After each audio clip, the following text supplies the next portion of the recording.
You're listening to The Signal Daily. Hello, I'm Manaswini, your host for the Signal Daily podcast. This is the episode for 6th May 2024. Today we talk about how Indian students are struggling to land good internship opportunities in the US amid a global economic downturn. In other news, Boeing is launching 2 astronauts into space aboard its Starliner capsule today. And stay tuned till the end as we also delve into Boeing's latest array of challenges. You think the job economy is bad? Well, think again. Because even internships are hard to come by, especially if you're an Indian student looking for a gig in the US. According to a report in the Economic Times, a significant number of Indian students, including the ones from elite Ivy Leagues, are failing to land internships amid a global economic slowdown. Now, this is interesting because the thing is, one of the biggest reasons behind why Indians make a beeline in the US is, yes, to chase the big American dream, but also in search of better education and employment opportunities. Now, consider this. The number of Indian students in the US increased by 35% and resulted in an all-time high of 268,923 students in the academic year of 2022 and 23. That's how much Indians value higher education in the US. In fact, according to the University Living Indian Students Mobility Report 2023 and 2024, Indian students spend about $50 billion annually pursuing higher education overseas. And this is not a one-way relationship by any means. Even American educational institutions need international students as college enrollments have been slowly dropping in the US since the pandemic years, which was exacerbated further by rising costs and large student loan balances. So they have to woo international students, especially Indians and Chinese students, who form the largest bulk. Now, this is one of the primary reasons why student visas are being prioritized by the Biden administration. And in 2023, Indian students were issued a total of 130,839 F1 student visas in the US, which is a 14% increase from the previous year as per an Education Times report. And after a decent education, usually a good internship is what gets you kick-started in the labor market. But looks like while the US might woo Indian students, the country itself might not have decent opportunities for Indian students after their education is complete. Quoting education consultants, the ET report said, the global economic slowdown has severely hit entry-level job opportunities in the US. And what has made this situation worse is that many companies are now looking to hire local students in an election year. And this is making me wonder if the American dreams for Desis is reaching its end. For our second segment, we are going to bring you deep dives on stories from the world of technology, business, policy, and anything that leaves you with food for thought. And we are back with yet another Boeing story. If you're wondering what's wrong with the aircraft manufacturer now, well, you should ask what's not wrong. But before I get to what the new set of crises Boeing is facing, let me first tell you that the airplane maker, while staring at a string of issues at hand, is also all set to send astronauts to space. The company is sending 2 individuals, NASA's Sunita Williams and Butch Wilmore, to the International Space Station on its Starliner capsule. And the big liftoff for Boeing's astronaut demo is happening tonight. And according to reports, Boeing plans to do 6 more such trips with the Starliner for NASA if this proves to be a successful mission. Starliner has been to space before, but not with humans aboard. But just like Boeing's ongoing problems with its airplanes, those test flights face their own share of issues.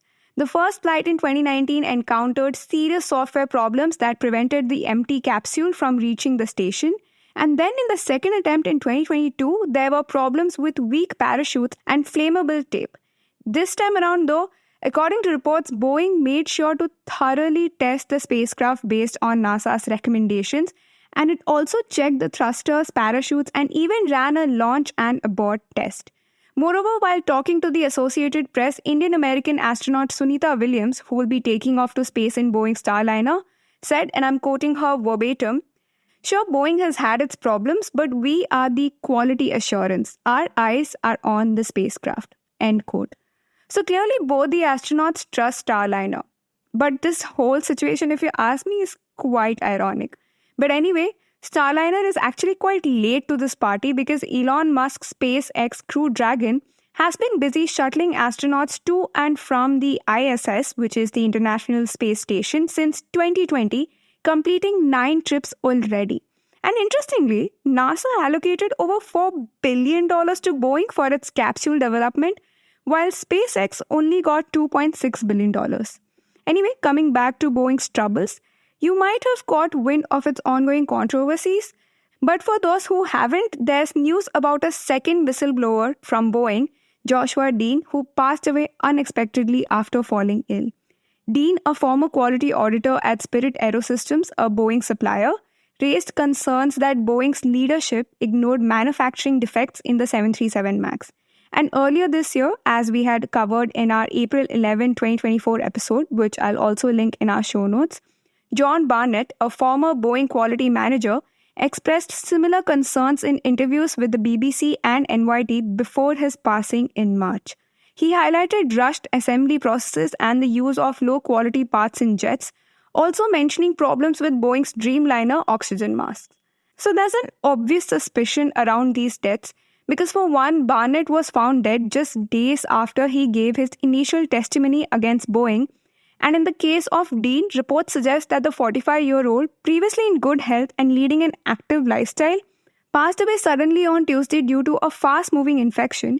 And according to Fox 59, he contracted influenza B and MRSA leading to pneumonia.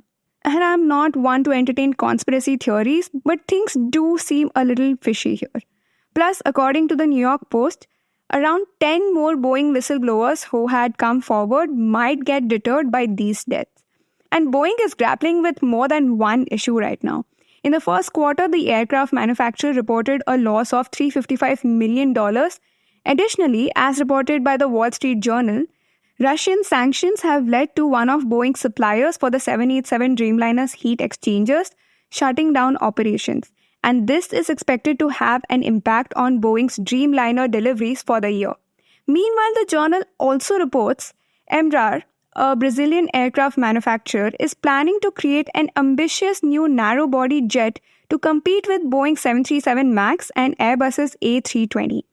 But Gus Kelly, CEO of AerCap, doesn't seem too convinced. He told the newspaper, and I quote, "I think it's a long shot, to be honest. And even if it does come off, I don't think it'll be relevant for the next 15 years. End quote. So with mounting scrutiny over aircraft safety and allegations of poor workmanship from whistleblowers, Boeing could soon find itself in hotter water. While competition or no competition, Boeing's problems seem to linger here. Now, how will it find its way out of this mess? That's a $1 million question. If you like listening to The Signal Daily, please show some support. Rate us and review us on Apple Podcasts and Spotify. We'd love to hear what you have to say about this podcast. So feel free to shoot an email at hello@thesignal.co. The episode was researched, written and produced by Shorbori and me, Manaswini, edited by Roshni, Nair, mastered and mixed by Yash Hirave. You can catch this podcast every morning on Spotify, Apple, Amazon Prime Music, Google Podcasts, or wherever you listen to your podcasts. We are thesignal.co on Instagram, LinkedIn, and Twitter.